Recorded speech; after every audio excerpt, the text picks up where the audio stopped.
go.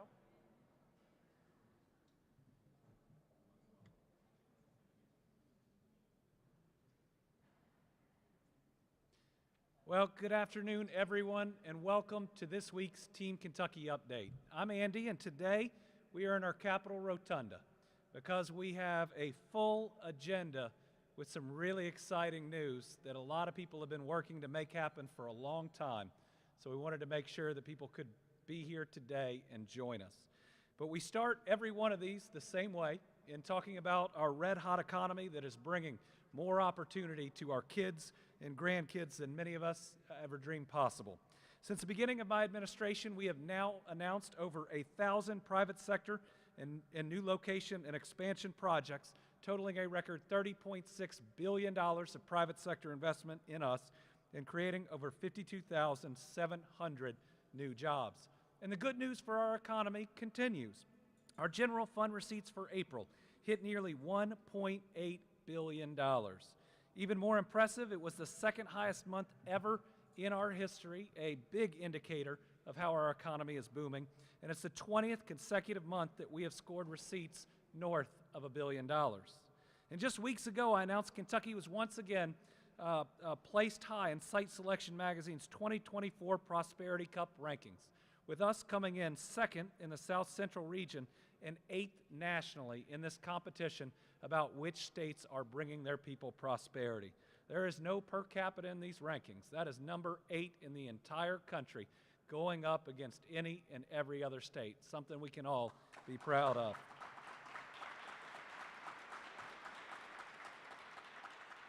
And so we have additional news from last week and this week. First, SRC of Lexington announced its plans to expand the company's footprint with a new facility in Fayette County. The project includes an investment of $15.3 million in the creation of 60 quality Kentucky jobs. We are seeing incredible growth in the manufacturing industry, and it is helping provide quality, good-paying jobs for Kentuckians and their families. SRC has had extensive success in Lexington, and I'm excited that it will continue for years to come. Congratulations to everybody at SRC Lexington for this exciting next step as a company. And then earlier this week, we announced another manufacturing company was celebrating the grand opening of their newly expanded $1.75 million warehouse in Boone County. Flotwig Separation Technology is a producer of centrifuges and other liquid-solid separation equipment. It's creating 12 good-paying Kentucky jobs at the expanded operation. When we talk about companies continuing to invest and provide job opportunities for communities they serve, Flotwig is a shining example. I had the opportunity to be in Europe and in Germany last month to meet with existing Kentucky companies that employ 15,000 Kentuckians. Foreign direct investment like this German-owned company are very important and help put food on the table for so many Kentuckians. So congratulations to the company and to Boone County. And we have a new announcement today. RIP Technologies is a manufacturer specializing in the printing and production of art pieces and picture frames. Today we announced the company's plans to locate a new $4.3 million facility in Mount Sterling, an investment that will create 46 full-time jobs. I'd like to welcome RIP Technologies to Montgomery County and to the Commonwealth. This is the latest company to recognize the value of locating in Kentucky and the many strengths our state offers to help businesses thrive. RIP Technologies co-CEO Ophir Rahimi said this is his quote, "With exceptional governance and a talented workforce, Kentucky stands out as an exceptional choice for business." Thanks to Ophir for choosing Kentucky, RIP Technology is going to bring almost 50 great jobs to Montgomery County and Mount Sterling.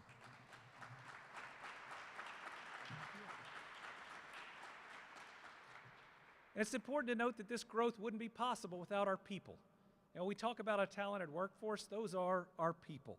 So last week we announced continued investment in our people, in our workforce, with training incentives of over $1.6 million being announced through the Bluegrass State Skills Corporation. This funding will assist with training and development of nearly 5,000 Kentucky workers across 25 companies. Kentucky is home to an incredibly talented workforce, and it's our job at Team Kentucky to support our families, to help them get the best jobs they can, and to provide more opportunities for our kids and for our grandkids. The Bluegrass State Skills Corps is essential to our workforce and training development. All right, and what will likely be one of the big announcements today, in just a few weeks, Americans will once again celebrate Juneteenth. This is an important day in our history as Americans, one where we stand united in acknowledging our past and our nation's greatest injustice. A day when we honor the strength and courage of African Americans and the contributions they have made and continue to make for our country. It is impossible for me to ever fully imagine the horror and lasting scars and legacy of slavery and Jim Crow. But as governor, I'm committed to listening, to learning, to trying to hear, and then to take intentional action. Because I know if we work together, the inches that become the feet can become the miles of progress. They can create lasting change.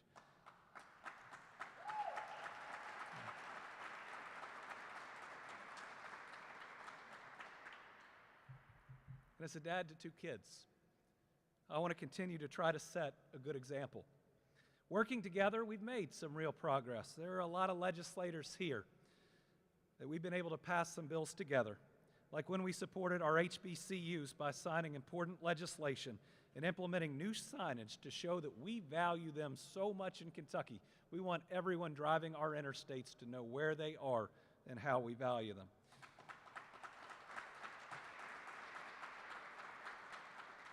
With our Lieutenant Governor leading the way, we waived the GED testing fee, which we now see so many people getting that credential. We worked to provide the equitable distribution of the life-saving vaccines during COVID-19.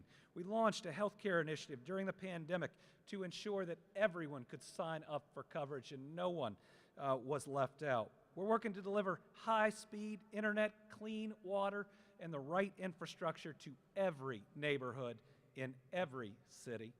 We worked to posthumously promote Charles Young to Brigadier General in the Commonwealth, and then we're able to successfully lobby President Biden, who now, thanks to his official action, made him the first African-American general in the history of the U.S. Army. He is from Kentucky. It happened 100 years late, but we got it done.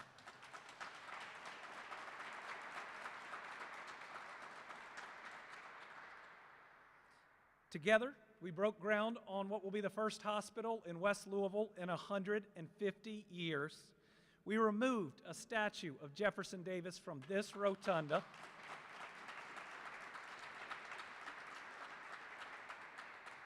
So that everybody who comes in feels welcome and feels valued. And no student ever has to look at that statue and wonder why it's here and what it means for them. And as I was talking with our mayor of Louisville, in the last 3 years, we've announced over 1,000 new jobs in about a 10-block radius in West Louisville and are attempting to bring jobs to every corner of the Commonwealth. And every year since taking office, I've signed a proclamation naming June 19th, Juneteenth National Freedom Day in our Commonwealth. The impacts of this chapter in our history still resonate in our time. And while Juneteenth is a celebration of progress, I believe it serves as a strong reminder of our responsibility as Americans and the work that still remains to be done. It is our responsibility to look back on one of the ugliest chapters in our history. We must look at it straight on and not hide from our own history, even the parts that are painful. Instead, we recognize it, we attempt to learn from it, and we work to repair the lasting damage and heal our nation's wounds so we can make progress for a better tomorrow. Every year I've signed the Juneteenth Proclamation, we've also urged the General Assembly to pass legislation officially making Juneteenth a state holiday. Over the years, many individuals from both the House and the Senate have proposed this legislation, and many of them are in the audience here today. I want to say thank you to every single one of them. Your voice is significant. Your efforts have helped us to continue to move this state forward. It includes Louisville Senator Gerald Neal, who's with us here today.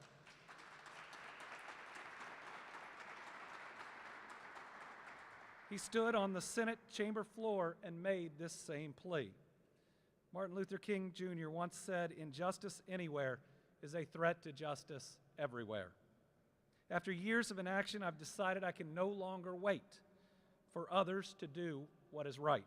So in a few moments, I'll once again sit at that signing table. But this time, I will sign an executive order officially making Juneteenth a day to give thanks to the many contributions of African Americans and naming it an executive branch holiday here in the Commonwealth of Kentucky.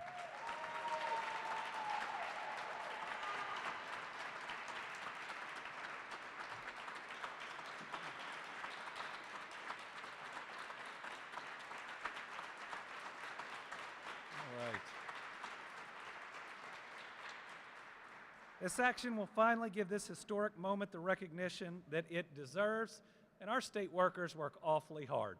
And so this is a day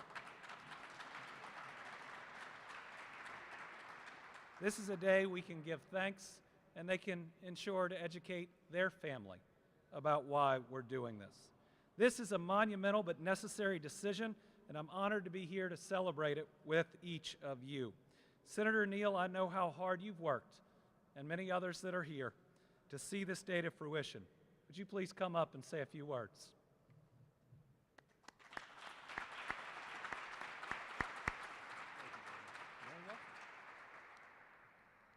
Well, wow, what a day.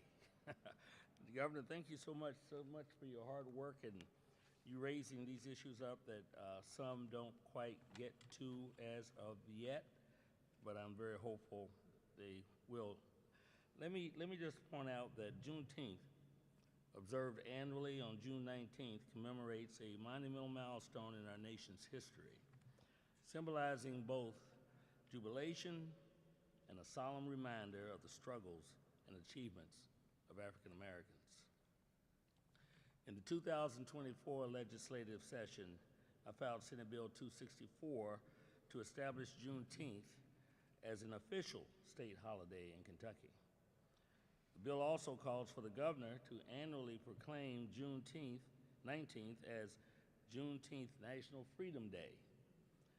Despite the bill being stalled in committee, I remain committed to its passage, highlighting the need for our state to acknowledge and celebrate this important day. This is the third session I have filed a bill to make Juneteenth a state holiday.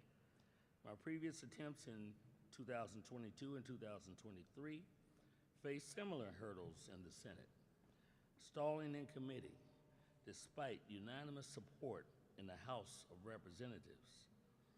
The delay in recognizing Juneteenth often stems from differing priorities among lawmakers. However, this should not deter our efforts. Recognizing Juneteenth as an official state holiday honors the legacy and contributions of African Americans to our nation's history. It adds to that story that we all are continuing to make. It reinforces the profound truth that freedom and justice are inalienable rights of all Americans, transcending race and region and origin. Honoring Juneteenth fosters unity and progress, aligning Kentucky with the federal recognition of this significant day. The governor's acknowledgement of Juneteenth paves the way for collaborative efforts between the executive branch and the legislative to ensure that this significant day is properly recognized and celebrated throughout our state. His leadership inspires us, all of us, to continue working together to promote awareness, education, and understanding of the historical and cultural importance of Juneteenth. I urge my colleagues in the General Assembly to support legislation in the upcoming session, recognizing the pivotal role Black Americans have played in shaping our country. By passing this legislation, we honor our shared history and demonstrate a commitment to equality and justice for all. Thank you.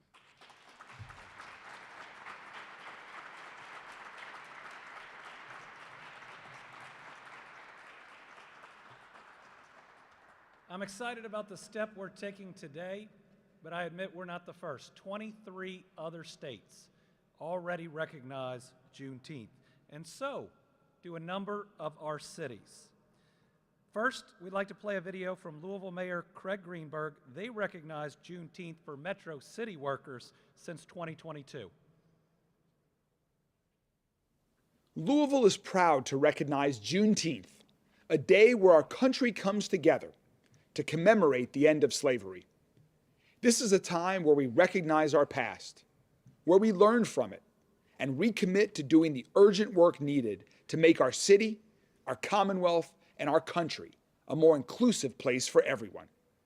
Louisville Metro government recognizes this day as a city holiday, and we are thrilled to stand in support of Governor Beshear and all of Team Kentucky as we take this important step forward by making Juneteenth a statewide holiday. When we come together, we can achieve great things, and this is yet another example of that. Thank you, Governor, for taking this positive step forward for Kentucky and for our people. Louisville is proud to join you in honoring June 19th as Juneteenth.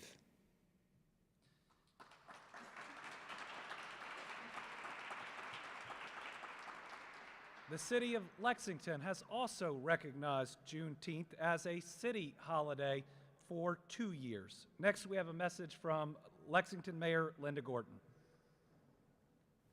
Over the past 2 years, Lexington has recognized Juneteenth as an official holiday for government workers and passage of the Crown Act ordinance. Congratulations, Governor Beshear, on taking these steps forward.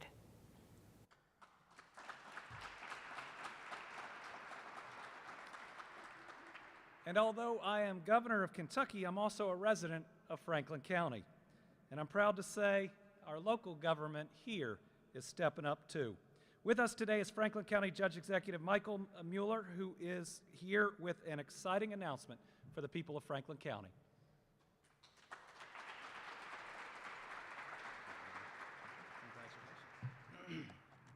Good afternoon. I am Michael Mueller, Franklin County Judge Executive, and I'm honored and privileged to be here today with Governor Beshear to say a few words why it is important that we acknowledge the importance and significance of Juneteenth. We all know the history of Juneteenth. We cannot ignore our past. To do so would encourage ignorance. Instead, we must educate ourselves and our community and learn from our failures of the past and acknowledge the lingering impact of this darker time in history. But Juneteenth not only marks a day of independence for African Americans, it's time where we all celebrate the contributions and leaders from our Black communities and stand with them on this day. Franklin Countyans know this. This community, maybe more than others, understands and has benefited the significance of this day. Franklin County does not exist in its current form without African American leaders from the past and present and their contributions and impact. From trailblazers like William Mayo or Dr. Edward Underwood, to current pillars in our community like Sheila Mason or Derek Graham. Derek, a public school teacher, not only taught an entire generation, but spent his career in this state legislature fighting for this community. And of course, we are so very proud of our very own Kentucky State University for all they've done for our community.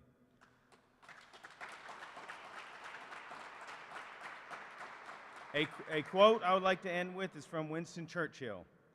The farther backward you can look, the farther forward you are likely to see. I want to say that again. The farther backward you can look, the farther forward you can see. Today I will be signing an executive order recognizing Franklin County as a holiday for Juneteenth, and I am proud to do that. Days like, thank you. Days like today are how we grow as a society into a better version of ourselves. Thank you for having us here today, Governor Beshear. We appreciate everything you have done for the Commonwealth.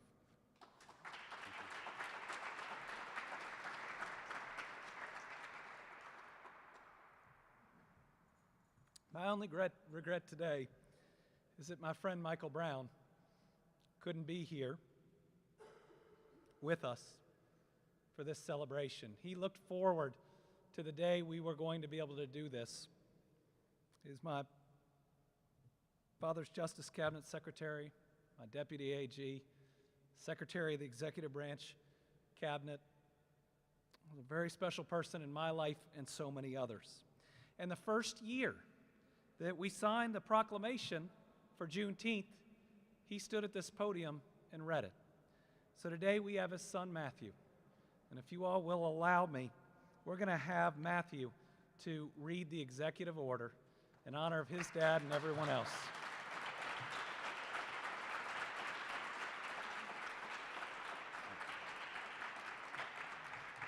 Can y'all hear me? I'm really not used to these microphones.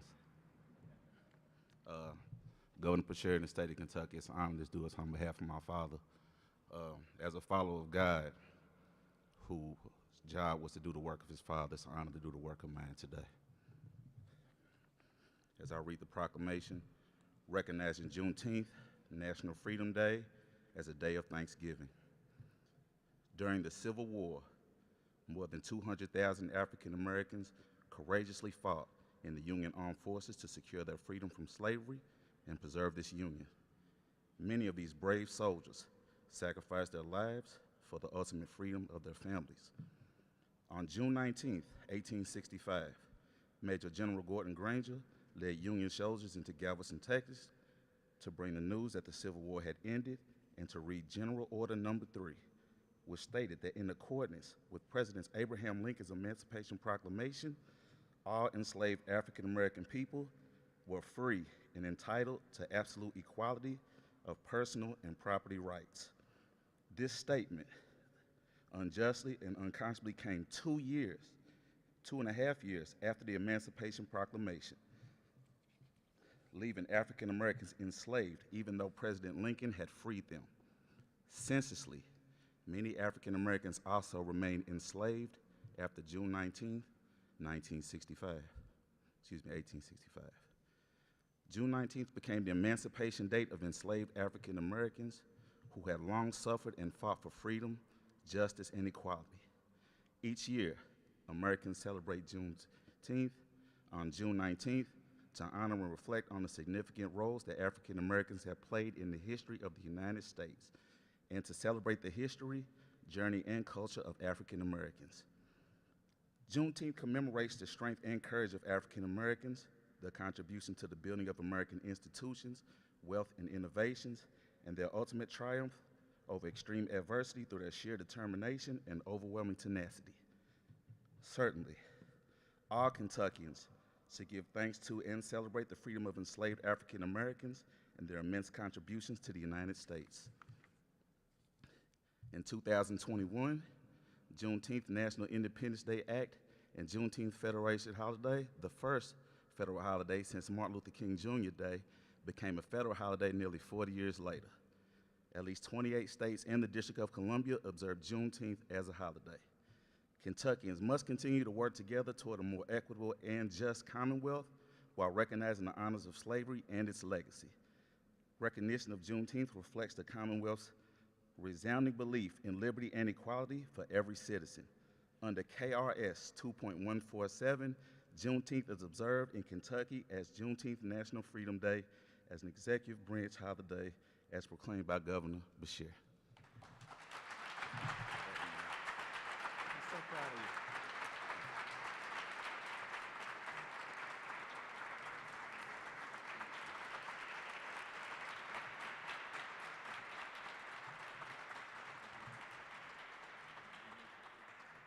With that, I'd invite our Franklin County judge up for one of these signing tables. I'll take the other, and to all of our legislators, advocates, anybody who wants to be a part of this historic signing, when we make it official, come on up.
All right, but today, we're not stopping there.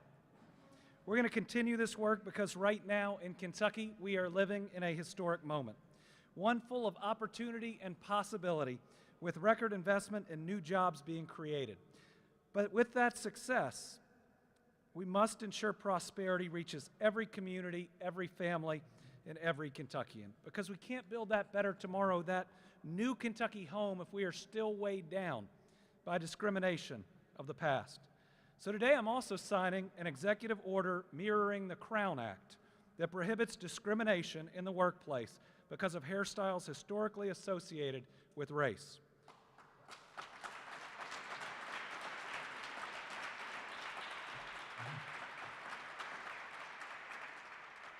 This includes natural hairstyles such as braids, locks, and twists.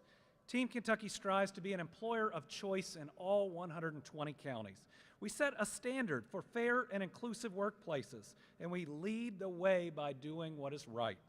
We are on the biggest, best economic development win streak of our lifetime, with more jobs and investment coming to every corner of the Commonwealth than ever before. The eyes of the world are on us. They're looking for us to lead. And that's exactly what we're doing today. I've always believed that diversity is an asset. And across Kentucky, we're building a brighter future for everyone, with a diverse workforce full of talented, hardworking Kentuckians from all different backgrounds. That's what makes us special. It's why employers are choosing us. We see the values that a diverse team brings every day in my office. We see it with the guidance of Latasha Buckner, my Chief of Staff and Senior Counsel, and this day wouldn't be happening without her.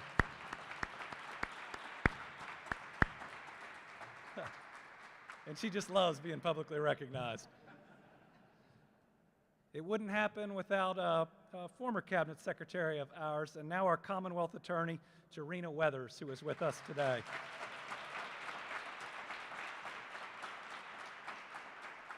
This is an action taken by the Personnel Cabinet that Jarena had led, and now Mary Elizabeth is doing such a good job with. We see it with leadership with folks like Melinda Wofford, who is here with us today. Melinda is an assistant director at our Transportation Cabinet, a graduate of the Governor's Minority Management and Trainee Program, and a vital part of Team Kentucky. Melinda, would you come offer a few words for us today?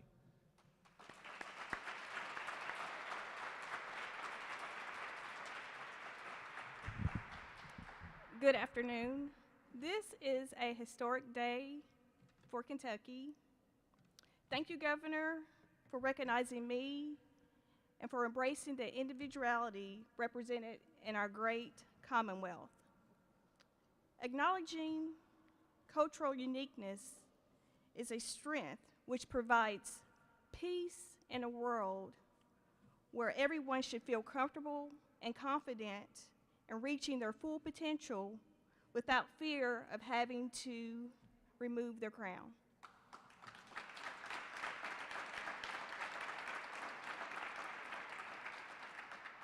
The way my hair looks is not a reflection of my work ethic and definitely not a reflection of my character.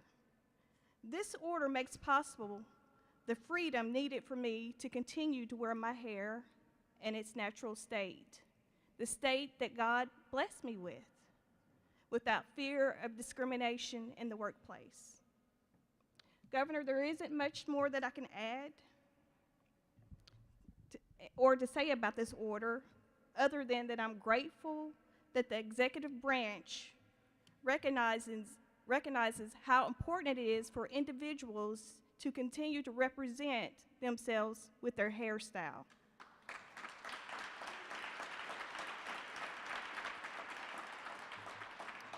Thank you, Governor, for allowing me to speak, for your support, and for the executive order acknowledging my crown. Thank you. Wow. And Team Kentucky wouldn't be where we are today without voices like that and leaders like that.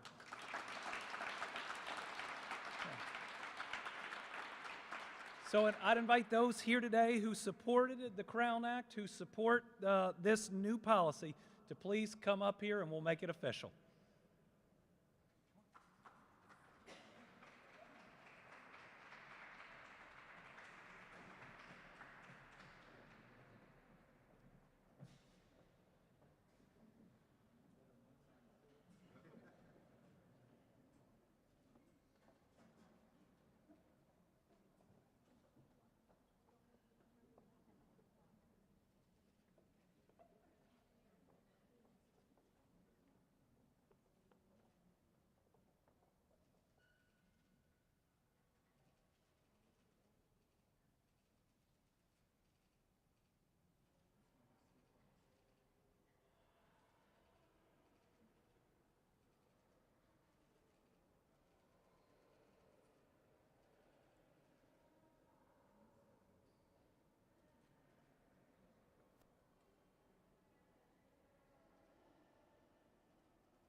All right, we have a number of other pieces of news from this week, including some good news that happened yesterday.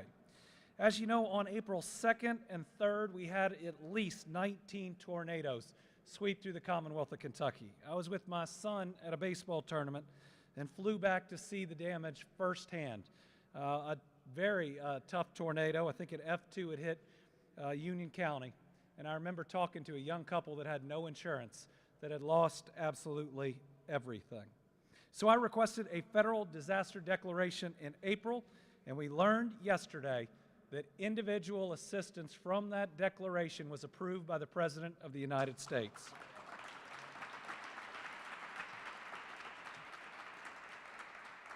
So this means thus far, and counties can be added to this list as more damage assessment comes in, that individuals that have been impacted will be able to apply for federal funding in the following counties: Boyd, Carter, Fayette, Greenup, Henry, Jefferson, Jessamine, Mason, Oldham, Union, and Whitley counties. Again, additional counties can be added and were in the past with both flooding and tornadoes. I am thankful to President Biden and his administration because these types of awards are rare, but they are incredibly important, and they are going to help our families recover.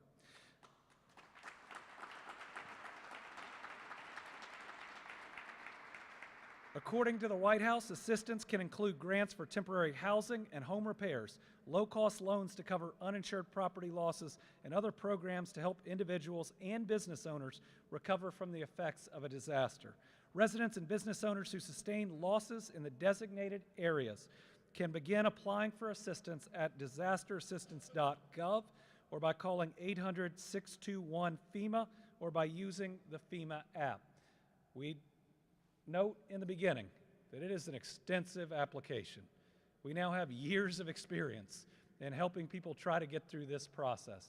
And if you're filing an application, it may be a long process, and you might be denied a couple of times. Reach out, let us help you. We want you to ultimately get approved to get back on your feet. In the aftermath of these storms, both the Lieutenant Governor and I were on the ground in these areas, saw the first responders and all their great work. We were fortunate. In the end, we only lost one life that day. A Union County couple had 2 kids ejected from their home that landed between 2 mattresses. And if that's not the hand of God, I don't know what is. So today, really proud of our president and thankful for his help.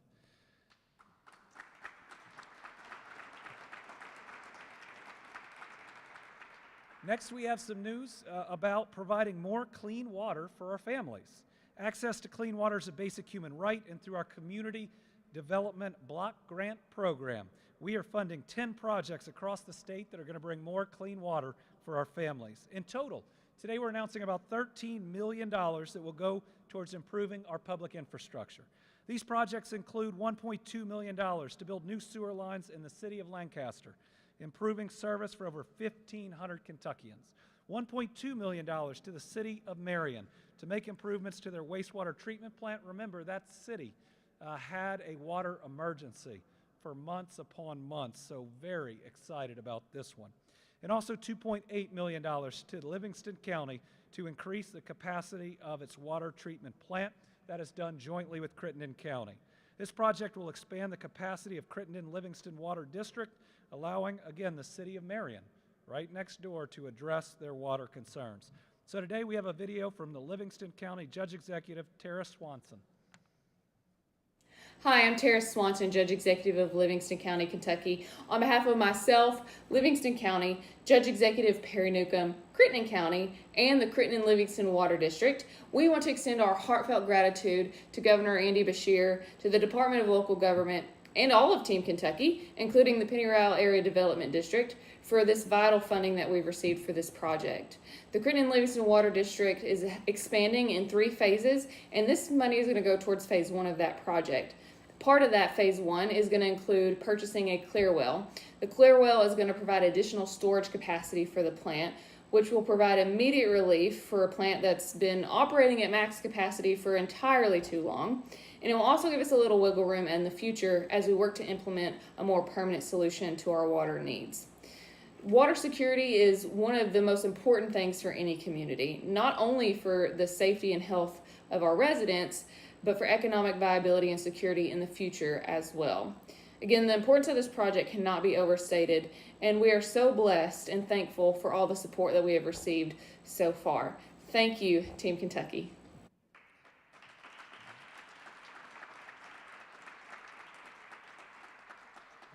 Terrace was a very good lawyer. She's becoming a great county judge executive. Thank you for that video. The full list of projects will be on today's press release.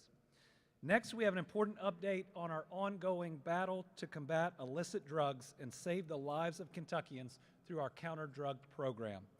Unfortunately, we all know not one, but multiple individuals we have lost to addiction.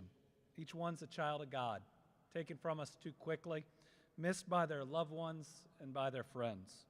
We are continuing our work to fight back and to save more lives.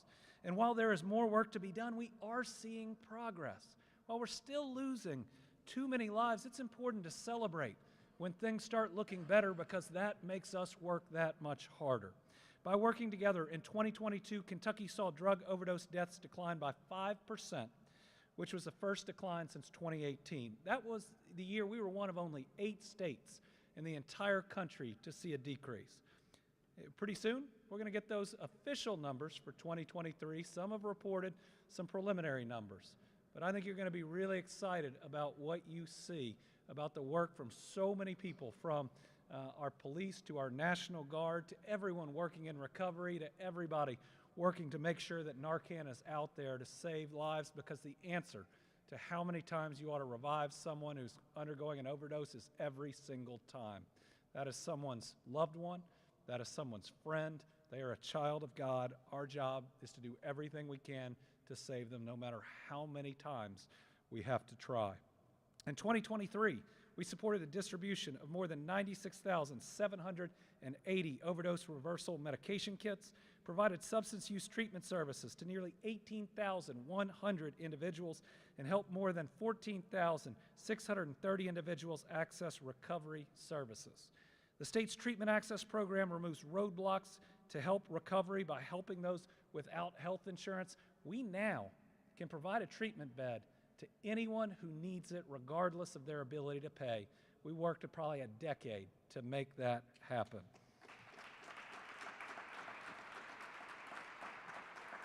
And I want to acknowledge the great work by our counties and our nonprofits, the legislature passing the Recovery Ready certification that has our communities bringing themselves up to the very highest standard about how to provide these services. The state is also leading the nation in the number of drug and alcohol treatment beds per capita. We, by far, have the most treatment beds in the country, meaning we are doing more to help our people.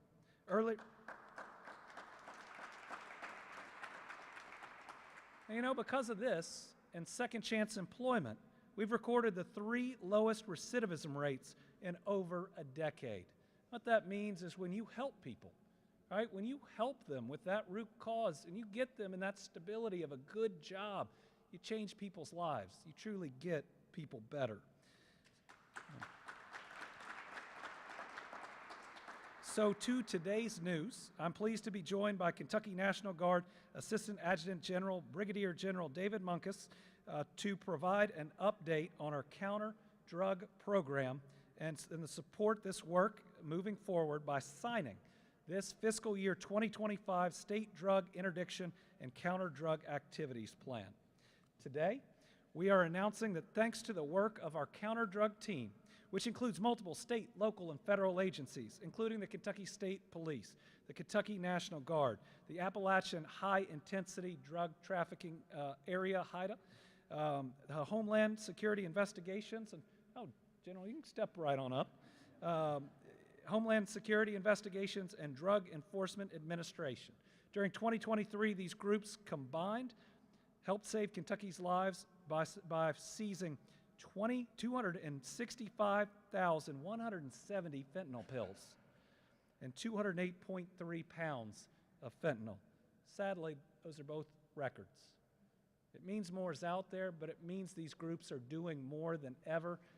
That is enough to kill just about every man, woman, and child in the Commonwealth of Kentucky, and we're really grateful for your work.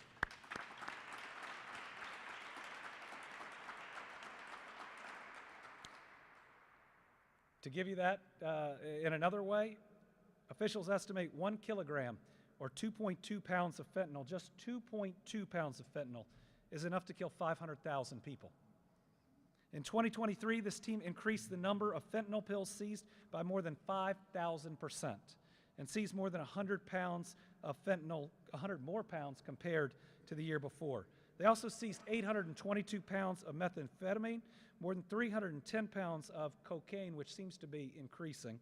They enabled 164 arrests and facilitated the surrender of more than $2.3 million in cash tied to illegal drug activity. They are not slowing down. Thus far this year, they've already seized more than 86,150 fentanyl pills and approximately 93 pounds of fentanyl.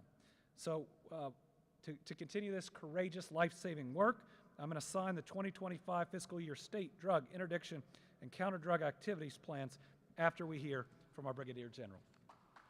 Thanks for being here. So thank you, Governor Beshear. I am incredibly thankful for all of the men and women who serve our state and nation in the Kentucky Air and Army National Guard. We're immensely proud of our Kentucky National Guard counter-drug team's support to local, state, and federal law enforcement agencies. In our collaborative and supportive role, the Kentucky National Guard counter-drug program provides unique personnel, assets, and capabilities to law enforcement agencies to disrupt the supply and reduce the demand of illegal drugs in the Commonwealth. It is our honor as the Kentucky National Guard to serve with local, state, and federal law enforcement professionals in Kentucky in our supportive role. And the entire interagency team's efforts have significantly increased the Commonwealth's ability to remove fentanyl and other dangerous substances from our streets. Additionally, Kentucky National Guard airmen and soldiers assigned to the counter-drug program have supported 74 events for Operation Unite's Drug Demand Education on the Move program. Our airmen and soldiers continue to answer the nation's call, in this case supporting law enforcement agencies for Kentucky's counter-drug efforts, ultimately not only helping combat drug trafficking, but also helping to save lives in the communities in which we all live and helping to ensure safety and opportunity for all Kentuckians. Thank you. Thank you, sir. All right.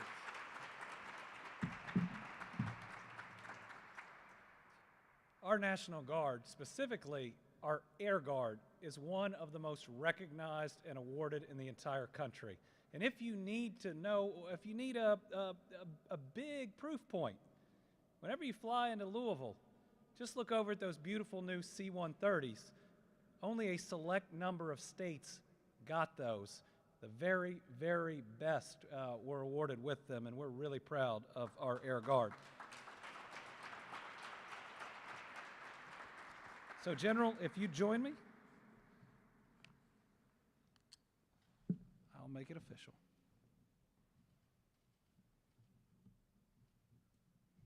And it is May. Thank you for your work. All right. Thank you.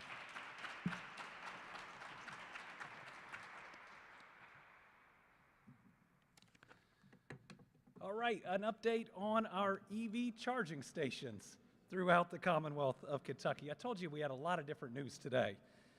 Today, I'm announcing that we have completed our third round of awards to 8 private developers who are going to build an additional 18 fast charging stations along Kentucky's interstates and parkways. The 18 new sites will be located in Central City, Elizabethtown, Bardstown, Campton, Salyersville, where we're now 4-laned all the way to Salyersville, Glasgow, Hazard, Cadiz, Morgantown, Bowling Green, Louisville, Crestview Hills, Frankfort, Midway, Moorhead, and Shepherdsville. Today's awards represent an $11.8 million investment through a federal program known as the National Electric Vehicle Infrastructure Program. In total, we've now awarded $27 million of grants through this program. What that means is throughout Kentucky, we're going to have access to at least 42 reliable and convenient places to charge vehicles that are located every 50 miles along our interstates and our parkways. This is just the start. With so many different private entities stepping up and putting their own in, but what this will mean is when people are looking at where they're going to bring their tourism dollars, where they want to travel to, where certain conventions will come, where people who are a part of this industry will move their business, that they will see Kentucky as a place where if you want to drive an electric vehicle, you can drive all over all our state parks, every part of Kentucky, and be able to charge that vehicle. There is more work to be done, but this is an exciting third round. We're also sharing some positive news on oil capping here in Kentucky. In Kentucky, we have about 14,000 oil and gas wells that are abandoned but are still leaking methane. So we're making it a priority to reclaim this land for our families and creating some really good jobs for our people. This is one where all the industry and the EPA have come together to do something we all agree on that creates jobs in Kentucky and makes our environment better. It's made possible through the federal bipartisan infrastructure law. We previously had a $25 million grant through this funding, which we used to create 90 jobs. We plugged 635 legacy orphan wells in 27 counties. Today, I'm pleased to announce we're getting another $25 million to cap additional orphan wells in 2024. I want to thank the Kentucky Division of Oil and Gas, the Kentucky Geological Survey, and all of our contractors, the private sector who have stepped up excited about doing this. We've reclaimed about 49 acres of land, and we have some really neat stories about land that couldn't be used until it was plugged, and now the great use that we're being able to use it for. Also news today on school safety projects. 3 years ago, I announced a commitment that Team Kentucky would boost highway safety near our schools. I'm excited to announce today we're going to break ground on 2 projects to improve access and traffic flow at schools in Hopkins and Crittenden County. Totaling more than $4 million, these projects will provide much-needed access improvements and safer driving for students, parents, and buses. In Hopkins County, we're spending $2.2 million to turn Kentucky 254, that is called Brown Road, into a wider 3-lane highway to serve the James Madison Middle School campus near Madisonville. When your family's from Dawson Springs in Hopkins County, Madisonville is the big city. Additional turn lanes and a new on-campus access road is included to provide plenty of space for vehicles in line at those schools. This is in addition to a new safer entrance to Pride Elementary School, which we completed last year. In Crittenden County, we're also investing nearly $1.9 million along US 60 in Marion to widen the road and add turn lanes to increase traffic capacity and access for the Crittenden Middle and High School complex, as well as the county hospital. To date, we've done about 60 school safety projects totaling $24.5 million. We have at least 13 more under construction. All right, and finally, or right before the All-Stars, I want to take a minute to recognize a really important group that we as a nation are recognizing this week. It's Public Works Week, and we are recognizing the folks who improve and protect our roads, water, public buildings, and so much more. Here in the Commonwealth, we have federal funding to make sure high-speed internet gets to every home and every business in Kentucky. Our families are getting clean drinking water, many of them, for the first time. We're building the Brent Spence Companion Bridge in northern Kentucky without tolls. We're pushing the I-69 project forward, as well as 4-laning the Mountain Parkway, and none of that would be possible without the hard-working people in Public Works.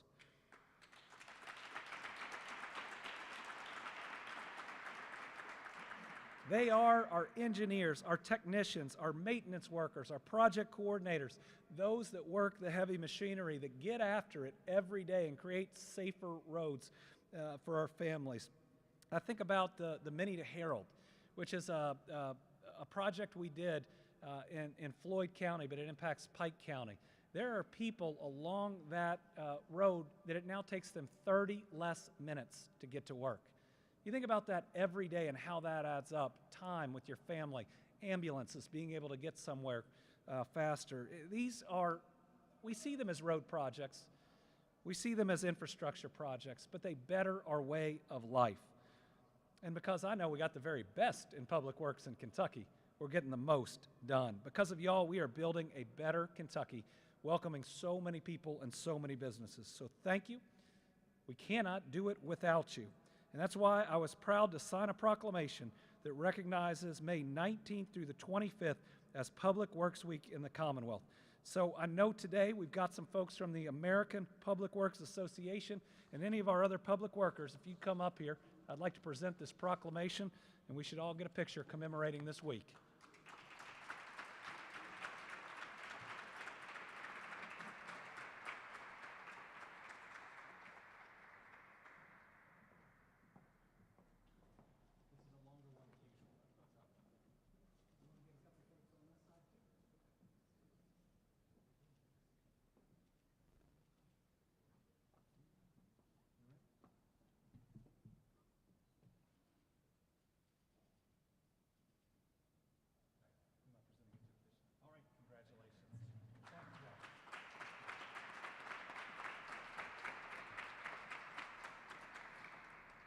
And we got a lot of Team Kentucky All-Stars today. Certainly everybody who works in public works, thank you all.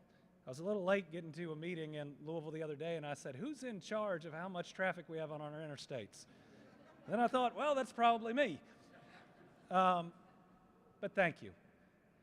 I was in Morton's Gap when two ladies and their families got water for the very first time.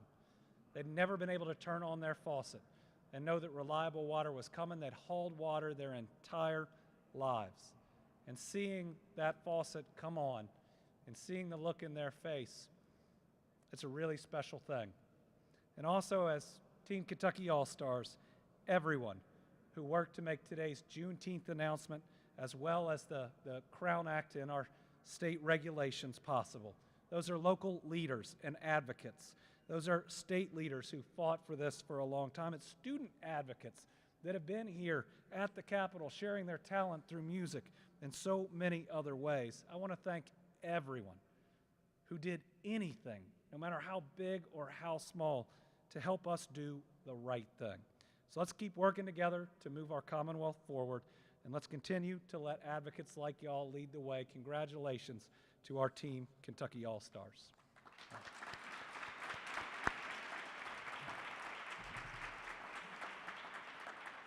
I want to thank everybody for coming. I'm going to turn it over to the media for questions. Y'all don't have to wait. This went longer than normal. Thank y'all very much.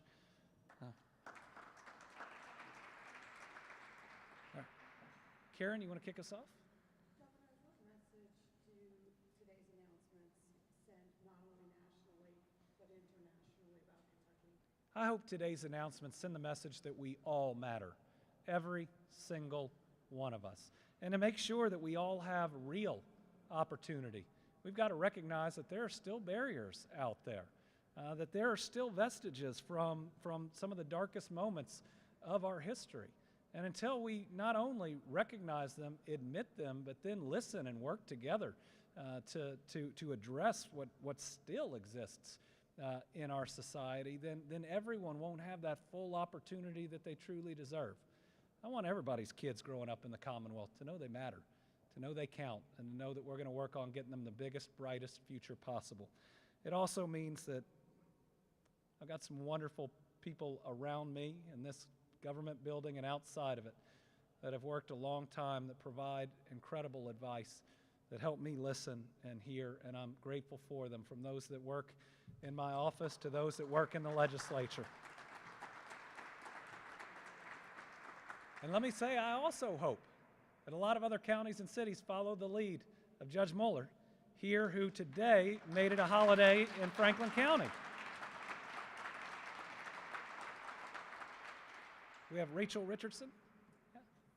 So a really good point was made about banning discrimination based on your physical appearance, based on Yeah. Why is that important? What does that say to people that might be interested in bringing their business to Kentucky? It means that we oppose discrimination in all of its forms, and we're willing to listen. Even when we might not see or notice it, doesn't mean that it is not absolutely real and felt. I mean, you heard it today. And what this means for an individual to be able to be themselves. I want people to know that when they come to work for the Commonwealth of Kentucky that we care about them, we respect them, and we want them to be them and the best version of themselves. So, how'd I do? You were incredible today. Sydney.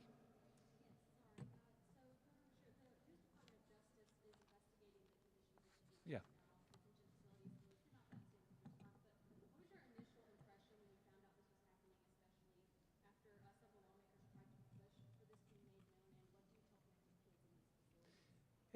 We have enacted the most significant changes in our Department of Juvenile Justice since its inception. When I came in, we had juvenile justice workers making less than $30,000 a year. Far too few of them in our facilities, with facilities that were 30-plus years old. We were having nearly daily assaults on the individuals that were in there. It was not a safe environment. We were housing boys and girls in the same facility, and you could have someone awaiting trial for murder next to someone who a judge sent there for truancy. We have not run away from this challenge. We've run right towards it. It was exacerbated by COVID, by some more gang activity than we have seen in juveniles in a while, as well as the closing of the Louisville facility that had been there for a long time. I believe when we look at the numbers, things are getting better, but that doesn't mean we don't need to try harder, and we're willing to listen to everyone who is going to offer suggestions. You know, this last General Assembly, we got some changes we needed, but we didn't get all of them. Again, we are still in some of the oldest facilities that are not designed with the safety features that are needed. We need 2 new girls' facilities so that law enforcement doesn't have to drive all over the state. That wasn't just us, that was pushed by Danny Carroll, but they didn't fund it. We asked to have the classification for those that run the facilities changed. Right now, they are merit employees. We need, like our superintendents, for them to be directly responsible on a day-to-day basis for the actions in those facilities. So we've seen some help from the supermajority in the General Assembly, but certainly not the promise of everything we need. With that said, we are going to work with the Department of Justice. Now, they called me, and they haven't interviewed one single supervisor or individual in the system itself, so this is just the very start. They recognize that we have made a lot of changes, and they said don't stop. Just because of the investigation that they're opening, keep going. To any parent who has a child in these facilities, we're going to continue to work to do our very, very best to keep them safe. I do want people to recognize that safety is important, not just for the juveniles in there, but the staff as well, where we had seen significant injuries. Remember, for the most part, these aren't small kids. You know, my son's 14 and he's taller than I am. And so we just need to make sure we're doing this right in a way that protects everyone in those facilities. All right, and we do not have Tom Latek, who is on here. All right, thank you all very much. Great day.